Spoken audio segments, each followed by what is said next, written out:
First of all, I want to again thank you all for coming out and covering us. You got to see a ball game that lasted all 4 quarters. It was a tough one. It was a coach to cure MD and ball game that every coach in the country wears a patch on his left sleeve today, and I want to thank the families that are involved in this terrible disease that we're able to partner with the Coach to Cure MD group, the NCAA has in 2008 to raise awareness and raise funds for muscular dystrophy.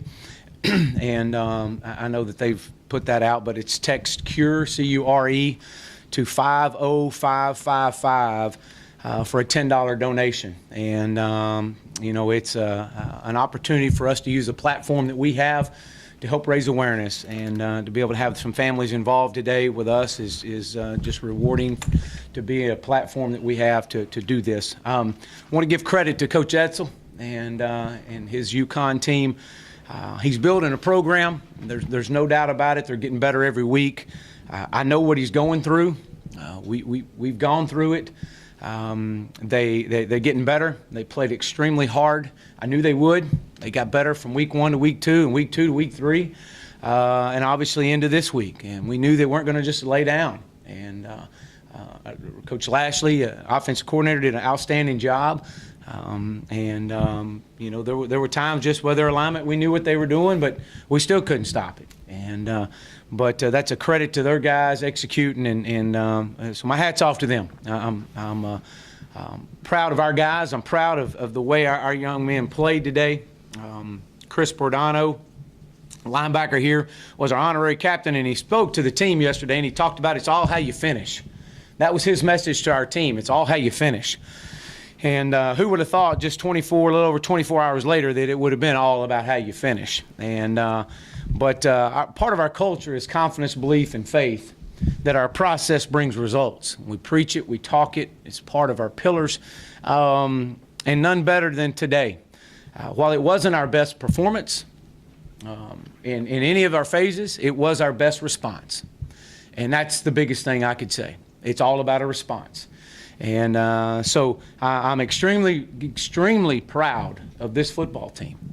This is a football game that the last 2 years would have been hard to win with where we were in our program. It would have been the way that these young men responded today was huge.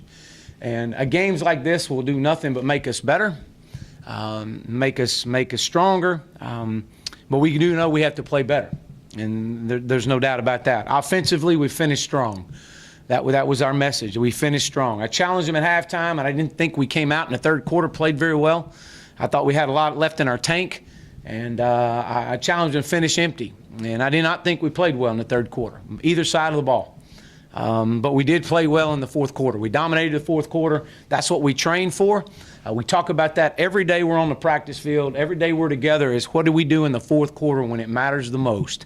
And we had to win a game today in the fourth quarter. So you got to play all 60 minutes. There's no doubt about that. Offensively, no turnovers. I'm extremely proud of our guys for that. That's something we've done a really good job of.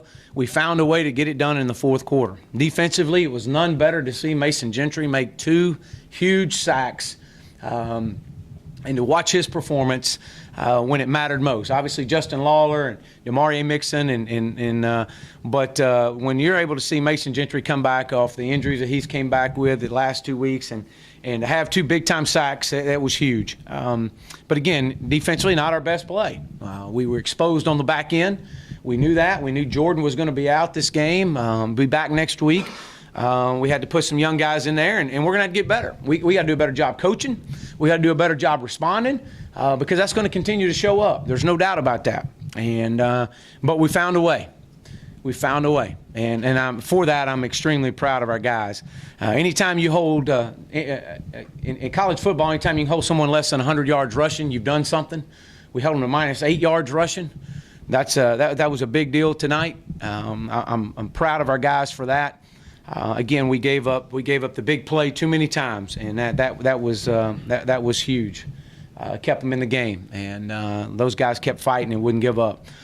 Special teams, I thought the play of the game, without a doubt, was Ryan Becker's block punt. It's a young man that was just coaching, doing what he's coached to do. We didn't have a block call. It was a guy that came in, and we always call fit the crease and go up. And that's what he did. He fit the crease and he went vertical. And he was close the time before. And he felt like that he could get that next one. And none bigger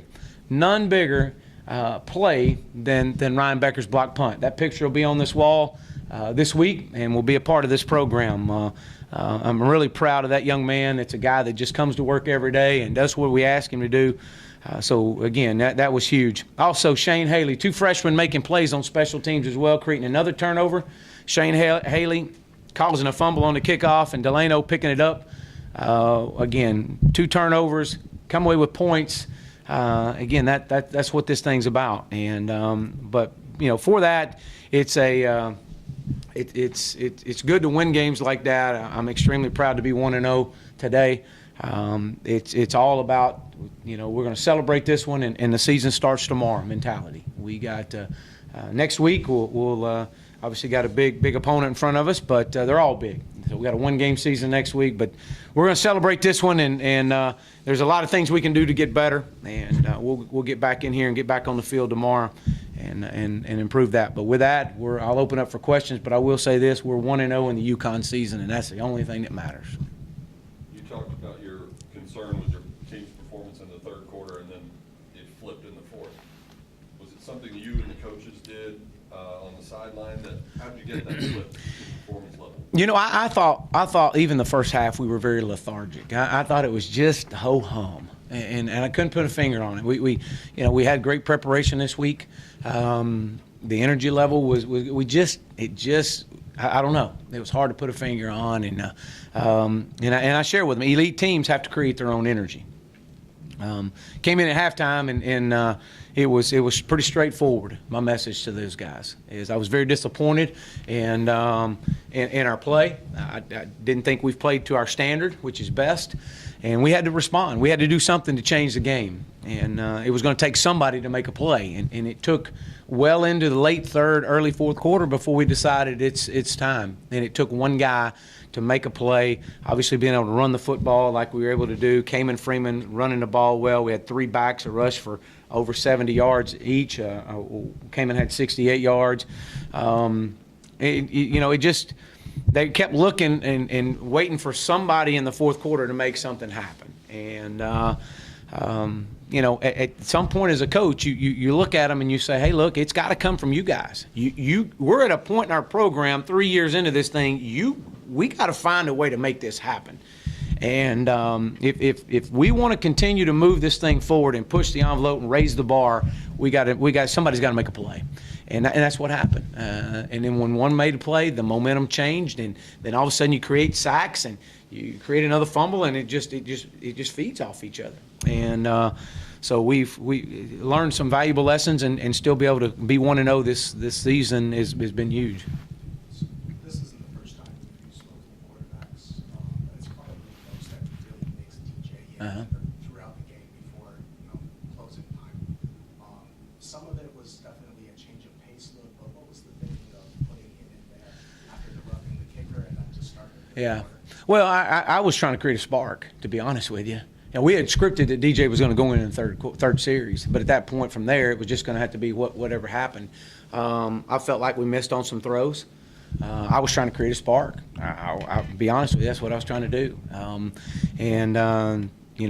know Ben hit some throws. We missed some throws, some key ones that we were high on that we got to get better at. And now at the end of the day, we put DJ out there, and you could definitely tell that he's come off of being rusty. He missed some motions.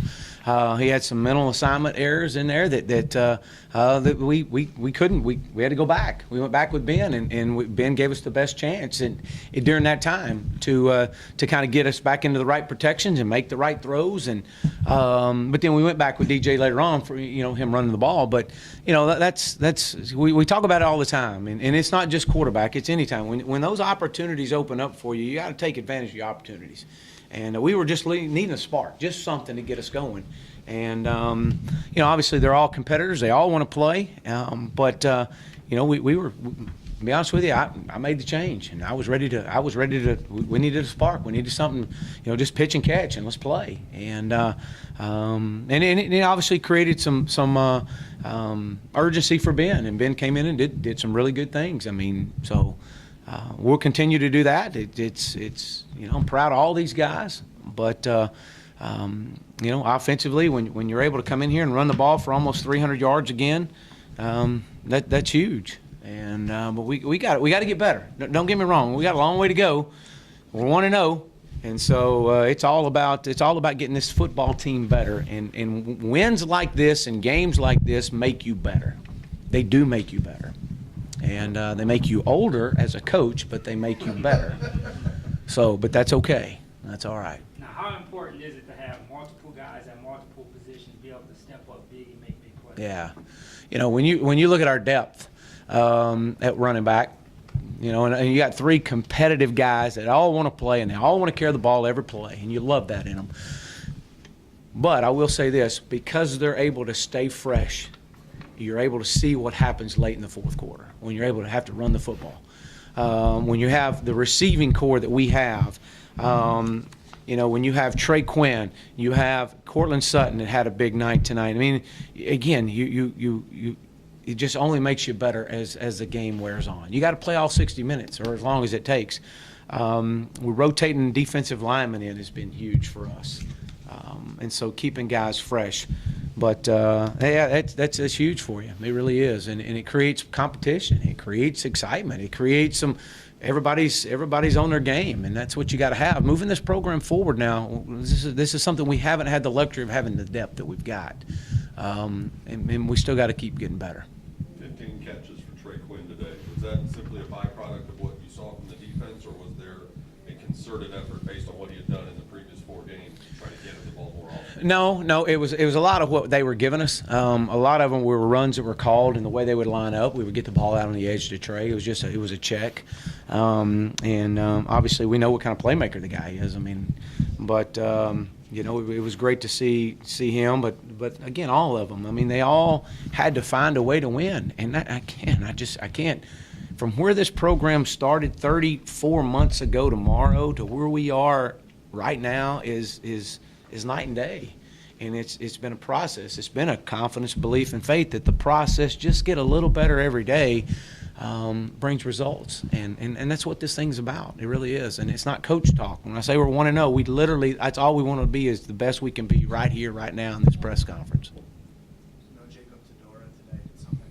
Yeah, he was out, suffered just a mild injury last week. We practiced him a little bit this week. He was tender, and he'll be back next week. So, yeah, the leg, but he'll be back. He'll be back and ready to go. We probably could have pushed it. Jordan White will be back next week. It was precautionary. We held him out. He went through pregame. We were close to trying to just say, hey, let's go play, but it wasn't worth it. We're moving forward with that, and so we'll get these guys back. How much did that affect the defense being without Twitter? Well, he's a huge leader for your team. He's over there coaching his tail off. He's coaching hard as anybody over there, and trying to build the confidence level up of those guys. And again, you got to have you got to have a short-term memory. You got to have amnesia if you're playing cornerback. I mean, that just you got to lose. You got to forget what just happened to you, and you got to move on. And he's over there trying to tell them, hey, they're coming right back to you. You got to stay the course, and helping them with their technique, and just trying to coach them up. And but when you lose a leader like that, I mean, he's huge. He's on our leadership committee. He's on pace to be an All-American. I mean, that's tough. That's hard. But that's football. Somebody's got to step up. It's the next man up. And that's the growth that you have in a program. And so to see those guys come in and have to make some plays was big. So I thought we missed too many tackles. That's, again, uncharacteristic of us. We missed entirely too many tackles tonight. And that's something that we'll continue to work on, but very uncharacteristic of us. But again, we found a way to respond, and that's the only thing that matters. How did you feel about the offensive line? Yeah, I thought that we had all 3 timeouts right before half. We got 21 points on the board, and we're moving the football, and we give up a a pressure, or it might have been a sack, and I think we get an illegal chop block on get a penalty there. Again, just we had some penalties up front that, again, it's not who we are. And so, but I thought, though, I do think they did a good job protecting for Ben, and they found a way to establish the run game when we needed it the most. So it'll be interesting when I watch the film, but obviously did some things, but got to credit them too. They brought a lot of pressure. Once they dialed a couple pressures up, they were going to stay with them. We knew it. We just had to answer, and that's what we did. And I thought we did a really good job of just staying patient and staying the course. Else? Right. Thank you. Thank you.